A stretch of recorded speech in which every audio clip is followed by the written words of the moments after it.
Hello friends, ഇന്ന് നമുക്ക് plain ആയിട്ടുള്ള സെറ്റ് സാരിയിൽ എങ്ങനെയാണ് എംബ്രോയ്ഡറി ചെയ്യുന്നതെന്ന് നോക്കാം. അതിന് വേണ്ടിയിട്ട് ഞാനൊരു പാറ്റേൺ വരയ്ക്കുകയാണ്. ഫ്രീ ഹാൻഡ് ഡ്രോയിങ് ആണ്.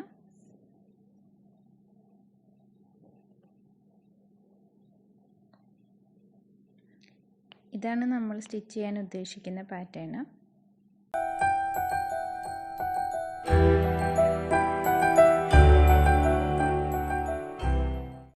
നമുക്ക് സ്റ്റിച്ച് ചെയ്യാൻ തുടങ്ങാം. അതിന് വേണ്ടിയിട്ട് ഞാൻ ആങ്കർ ത്രെഡ് ഗ്രീൻ കളർ എടുത്തിട്ടുണ്ട്. അത് സൂചിയിലേക്ക് കയറ്റിയിട്ടുണ്ട്.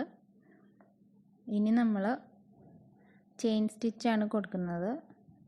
ചെയിൻ സ്റ്റിച്ച് എങ്ങനെയാണ് ചെയ്യുന്നതെന്ന് ഞാൻ ബേസിക് സ്റ്റിച്ചസിൽ നല്ലതുപോലെ എക്സ്പ്ലെയിൻ ചെയ്ത് കാണിച്ചിട്ടുണ്ട്. ചെയിൻ സ്റ്റിച്ച് അറിയാത്തവർ അതും കൂടി ഒന്ന് നോക്കുകയാണെങ്കിൽ കുറച്ചുകൂടി എളുപ്പമായിരിക്കും. ഈ ഒരു രീതിയിൽ ഞാൻ മുഴുവൻ പാറ്റേണിലും ഇങ്ങനെ തന്നെ ഈ ലൈൻസിലൂടെ എല്ലാം തന്നെ ചെയിൻ സ്റ്റിച്ച് കൊടുക്കുകയാണ്. വളരെ എളുപ്പമാണ് ചെയ്യാൻ.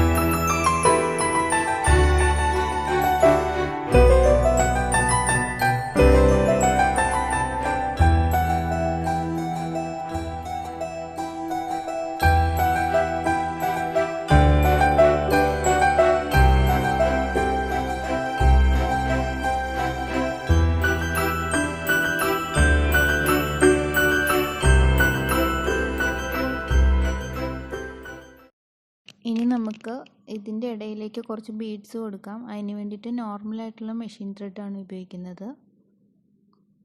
അതിൻ്റെ കൂടെ കുറച്ച് ഷുഗർ ബീഡ്സും കൂടെ ഉപയോഗിക്കുന്നുണ്ട്. ഈ ബീഡ്സാണ് നമ്മൾ ഇതിൻ്റെ ഇടയിലേക്ക് സ്റ്റിച്ച് ചെയ്യാൻ പോകുന്നത്. ആദ്യം നമ്മൾ നൂല് ഫാബ്രിക്കിൻ്റെ മുകളിലേക്ക് എടുത്തതിന് ശേഷം ഞാൻ ആദ്യം 3 ബീഡ്സ് വീതമാണ് ഇട്ട് കൊടുക്കുന്നത്. നമ്മുടെ ലീഫിൻ്റെ വിഡ്ത്തിനനുസരിച്ച് ഇട്ട് കൊടുക്കുക. എനിക്കിപ്പോൾ ഇവിടെ 3 എണ്ണം ഇടാനുള്ള സ്പേസേ ഉള്ളൂ, അതുകൊണ്ടാണ് 3 എണ്ണം ഇടുന്നത്. ഇനി അതുപോലെ തന്നെ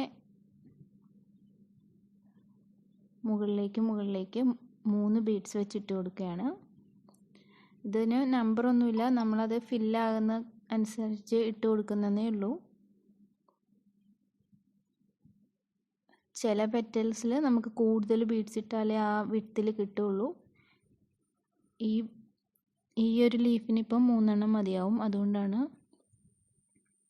ഇങ്ങനെ നമ്മൾ എല്ലാ ലീഫിനും പെറ്റൽസിനും ഇതുപോലെ ബീഡ്സ് ഇട്ട് ഫില്ല് ചെയ്യാണ്.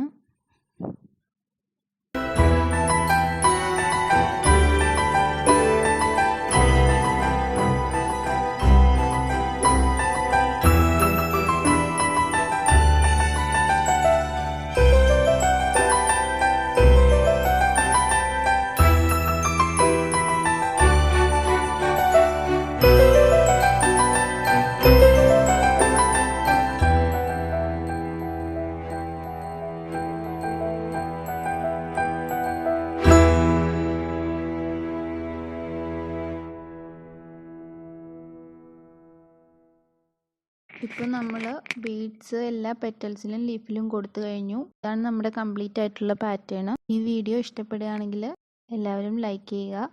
കൂടുതൽ വീഡിയോസിനായി ചാനൽ സബ്സ്ക്രൈബ് ചെയ്യുക. Thank you for watching.